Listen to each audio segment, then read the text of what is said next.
The GP14 is a popular sailing dinghy, with over 14,000 built. The class is active in the UK, Ireland, Australia, South Africa, Sri Lanka and parts of northeastern USA, and the GP14 can be used for both racing and cruising. The boat is relatively heavy, but stable, and the weight and the freeboard together with her lines combine to make her an excellent seaboat. She is also an ideal boat to learn to sail in. The class is raced competitively and offers excellent close racing. She is a very forgiving and easy boat to sail, but a very challenging and demanding and immensely rewarding boat to sail really well. At the highest level of competition, the standard is world class, and it is not unusual to find reigning or past Olympic champions entering the major GP14 championships and being defeated. Design. The GP14 was designed by Jack Holt in 1949.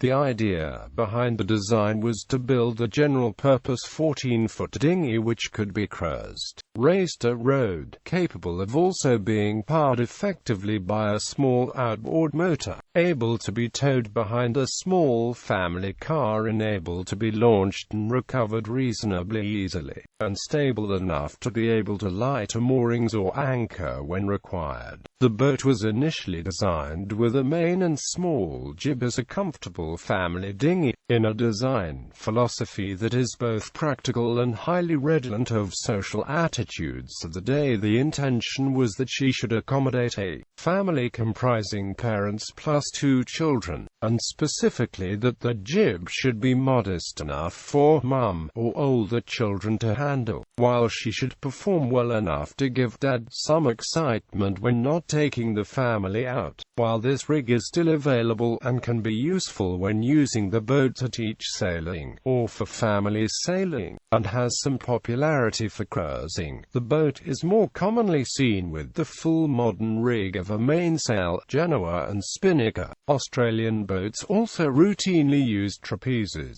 It seems almost by accident, and yet it is a splendid testimony to her designer, that what was originally conceived on such a broad-based brief has also turned out to be an outstanding racing dinghy, offering close and rewarding competition at the very highest level. In the late 80s, underfloor buoyancy was introduced to the foam-reinforced plastic boats, and the internal layout of these boats underwent several stages of modernization. In the early 1990s, a new internal layout was introduced in the wooden boats with built-in underfloor buoyancy. This was further modified over the following years, led by boat builders Alistair Duffin, who builds in wood, and Holt Allen, who manufacture in GRP and FRP. As of the 2011 Rio Dinghy Show, a new builder in FRP, Boon Boats, has entered the market with a significantly different interior layout, developed in agreement with the Class Association. The majority of wooden boats in recent years have been built by Alistair Duffin, another highly respected past wooden boat builder of the class. Tim Harper is actively considering returning to building them. New to the fleet of wooden builders is Ginger Boats. A few boats are still amateur-built, and one amateur-built boat won the national championship in both 2002 and 2005, while another amateur-built boat came second in the 2006 World Championship. Racing honors are evenly divided between the wooden and the plastic boats.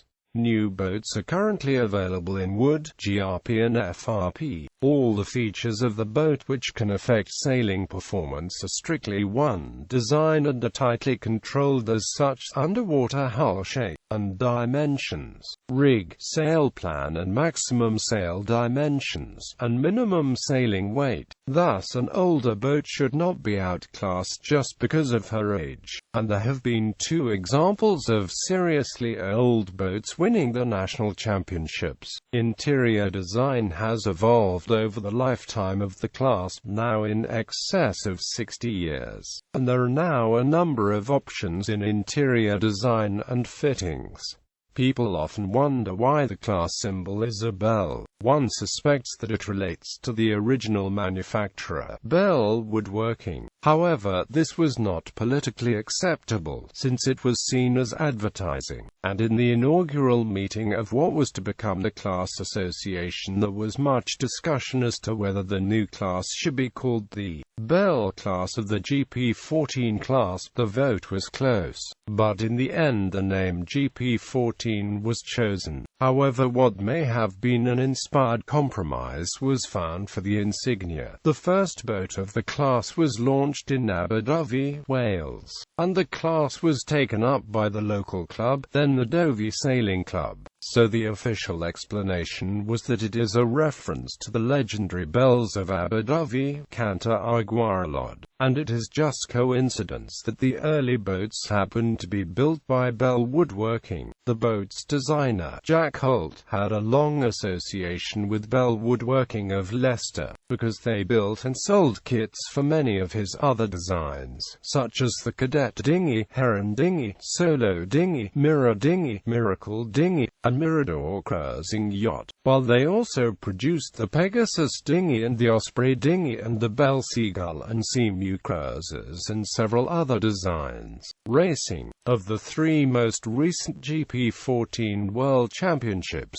those held at Sligo Yacht Club, Ireland, in July-August 2006, and at Abersoch, UK, in August 2008, each attracted entries of over 110 boats, while that in Sri Lanka attracted 38 boats from UK, Ireland, South Africa, Australia, Scandinavia, and Sri Lanka. Although numbers were lower in Sri Lanka, they are still highly creditable, given that a very high proportion of the competitors had to travel halfway around the world in order to get there and also ship the boats out there. Each year the UK has a national championship and a number of regional championships, plus an inland championship and a youth championship, plus a considerable number of open meetings, and a Grand Prix awarded on the basis of points gained in a specified number of qualifying events from this list. There are also a number of clubs with thriving GP14 racing fleets, and the Class Association offers advanced race coaching to club members, plus an annual intensive weeks youth racing course immediately prior to the Youth Championship, where a significant number of graduates from this youth course later go on to win major championships as young adults. Other countries, very notably including Ireland, likewise have a well-developed pattern of racing covering the spectrum from club racing right up to world-class competition cruising. A number of owners cruise the boats, in some cases as well as racing them, and in other cases in preference to racing, and cruises have ranged from the gentlest day sailing to such ambitious undertakings as crossings of the English Channel and the Irish Sea, and a circumnavigation of the Isle of Mull. Indeed, in 1959 one intrepid owner sailed single-handed from Southend to Calais, and followed this in 1962 with a trip from Dover to Ostend. In the very early days of the class, when people used to a more traditional type of dinghy dubbed this new creation the floating coffin, Roger Seal conclusively demonstrated her seaworthiness by sailing from Cardiff to Newquay, Wales, via St David's Head. Very occasional cruising owners camp aboard, although it has to be admitted that space for this is more than a little restricted. Most serious cruising boats, even if only day cruising, set dedicated cruising sails. These are constructed differently from racing sails and from heavier but more supple cloth, and are nearly always equipped with a means of reefing. The original design, with the small jib, provided for square gooseneck roller reefing for the main. Modern boats usually prefer slab jiffy reefing for the main, and some set fully reefable genoas by means of a head sail reefing drum and associated equipment. An active class association supports both racing and cruising activities.